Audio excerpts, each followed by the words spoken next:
Joinville, dans la Haute-Marne. Comme beaucoup de bourgs en France, Joinville souffrait il y a quelques années d'une dégradation démographique et économique. Refusant la fatalité, la municipalité a décidé de réagir il y a une dizaine d'années.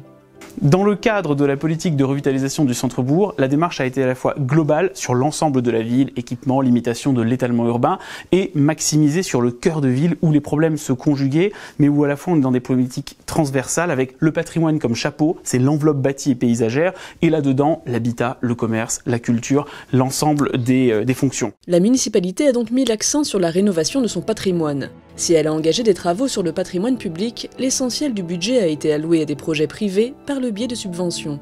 Et la ville peut parfois, lorsque la situation est compliquée sur un immeuble et qu'on n'arrive pas à avoir le foncier, là prendre une procédure coercitive, s'occuper de la reprise du foncier, quitte à le recéder ou le revendre ensuite, mais la finalité c'est toujours de trouver une fonction et une restauration de qualité. Un architecte des bâtiments de France accompagne la municipalité et les acteurs privés de l'étude de leurs projets jusqu'à la fin de la réalisation des travaux.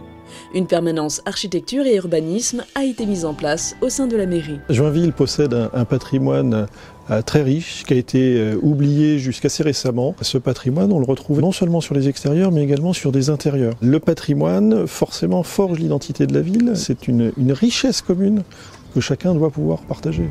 Un inventaire du patrimoine est toujours en cours, les propriétaires qui le désirent sont invités à y participer. Par le travail d'inventaire, par le travail de mise en valeur, l'intérêt est de pouvoir faire en sorte que chacun des propriétaires, chacun des visiteurs puisse se réapproprier ce patrimoine et participer à la mise en valeur et au partage de la connaissance sur ce patrimoine.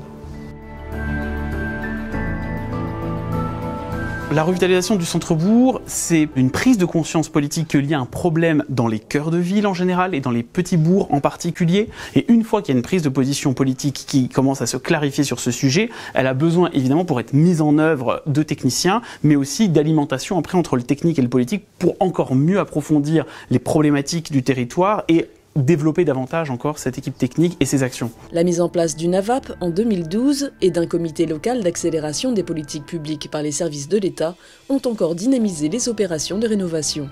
Alors toute cette démarche de revitalisation du centre-bourg a permis de mettre en place beaucoup de chantiers. Les habitants reprennent confiance dans la ville, dans leur histoire et retrouvent progressivement un sentiment de fierté par rapport à la ville grâce aussi au label Petite Cité de Caractère.